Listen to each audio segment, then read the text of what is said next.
Hi everybody, I'm not here to introduce three songs of praise and worship to you as you've perhaps become used to, but I thought I'd respond to Andy's request for people to share a little bit of testimony.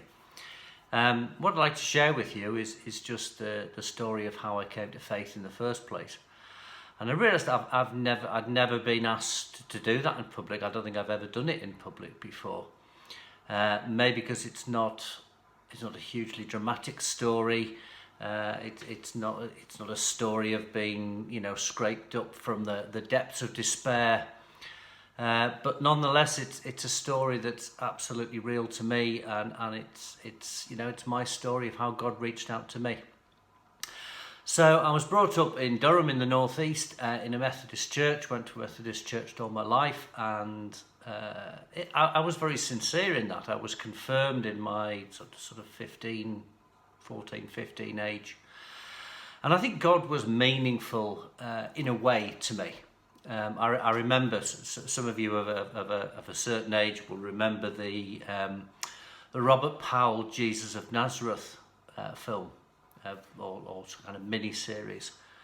And I can remember watching that in my teens, and I remember right at the end, Jesus says, and lo, I am with you always, even to the end of the age. And I can remember as a sort of 14, 15-year-old lad watching that, and I distinctly remember going out on my bike and just stopping somewhere in a lane in Durham, and I just burst into tears. And God was meaningful, and I look back now and think God was trying to do something.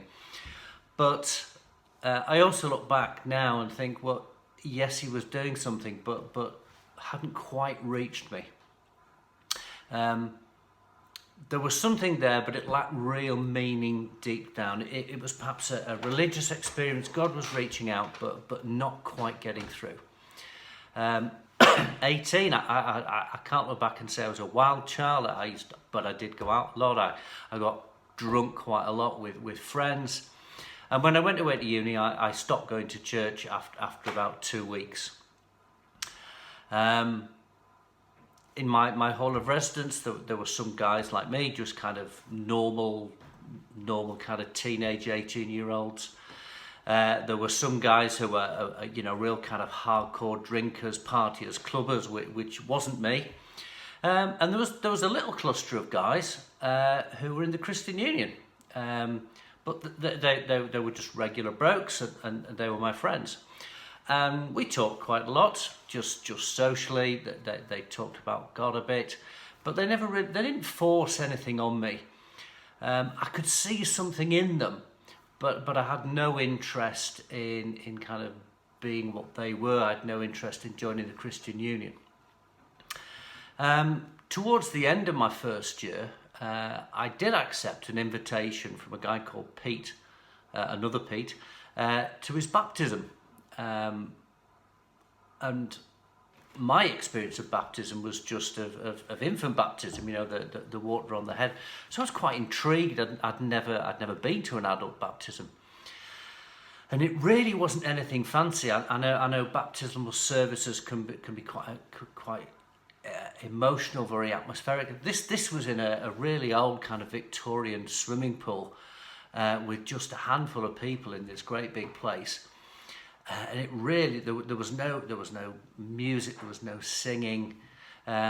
Pete was a very shy, very quiet guy. He spoke nothing particularly memorable. I can't remember what he said, but God did something there and then. God just sort of started to show me what was in this guy's heart, that he had something that I didn't have, and he just put in there that kind of yearning. So suddenly, in that moment of place of no great atmosphere, of no drama, it started to become real. He had something, and I wanted it, and it was right for me. Afterwards, everybody went off to socialise.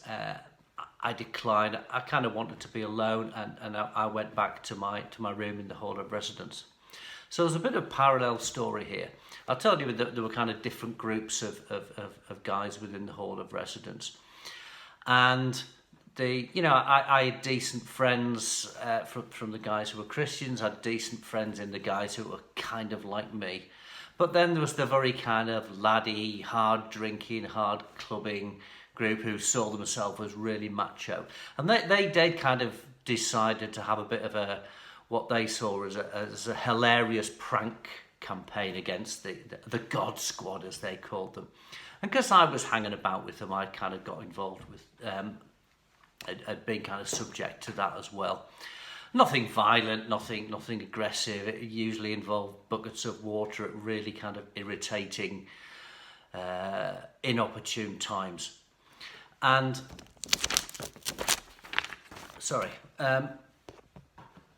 when I returned to my hall that night, the door was shut. And this was really unusual because, back in the good old days when you left doors open, the door was always open until midnight, and no one had a key. So this meant you had to ring the bell, and that only ever meant one thing, because 2 floors up above the main door into the hall was one of the bedroom doors, and if the door was locked, that meant that the morons were alerted and you would get a bucket of water over your head, basically from 2 floors up. So that having happened once or twice, you just kind of got alert to the fact that if the door was locked, you were going to get wet if you rang the bell. I was in a very reflective mood, having just come back from this baptism.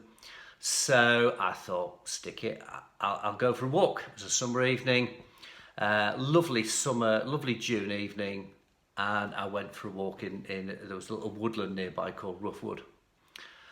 And I sat down in the wood, and I inevitably started thinking through the baptism and what I'd felt and what I experienced. And completely out of the blue, completely from nowhere, bam, God just met me right there. Suddenly it was all so clear. Everything that I'd been thinking about, been thinking, this guy's got something that I want. Suddenly, for me, in an instant, it was real. Suddenly, I had it. All those kind of sincere feelings and thoughts about God suddenly crystallized in a moment. God was really real to me personally for the first time. I can't explain it. I can't rationalize what happened, but I knew literally in an instant in that wood that it all became real. In that little wood, just waiting for some idiots to get bored of waiting for us to come back with their bucket of water, God reached out to me, and for the very first time I reached back, and he saved me there and then. I can't remember what I prayed, but I do remember walking back totally changed, totally at peace. So it's not, as I say, it's not a dramatic experience of being saved from the depths of despair. In some ways quite normal, quite unremarkable, but in other ways utterly incredible and life-changing. I don't know, I expect Pete invited me to his baptism as a witness. Did he expect God to reach out to me right there and then and save me? I don't know, but I'm glad he invited me. For me, it was truly remarkable because I thought I'd been a Christian for years. But at that moment in that wood, I actually became a follower of Christ. The rest of the story? Well, I told my friends, obviously, the ones in the Christian Union. They were amazed. They were chuffed to bits. I joined a local church with them. I joined the Christian Union, which is where I met Heather. And the rest, as they say, is history. So I think there's two things for this. You never underestimate the circumstances that God can use to reach out and talk to you and speak to you and call you and challenge you. And I think never underestimate the circumstances that God can use us in to reach out and call other people. And Heather knows Pete. He really was a very, very shy, very quiet, introverted guy. And he just invited me because we were friends. And that quiet guy speaking words I can't even remember, that unatmospheric, really unpromising baptism in that cold, dark, quite dreary swimming pool. That's what God used to call me. That and the idiots waiting for me with a bucket of water that led me into a period of quiet contemplation in a wood. That's the circumstances that God used to reach out to me and to prompt me to reach back. So don't underestimate what God can do. Don't underestimate the circumstances that God can use to call you. And don't underestimate the circumstances that God can use you in to call other people. I said it wasn't very dramatic, but it's my story. It is what it is. I hope you enjoyed listening to it. Okay, thank you.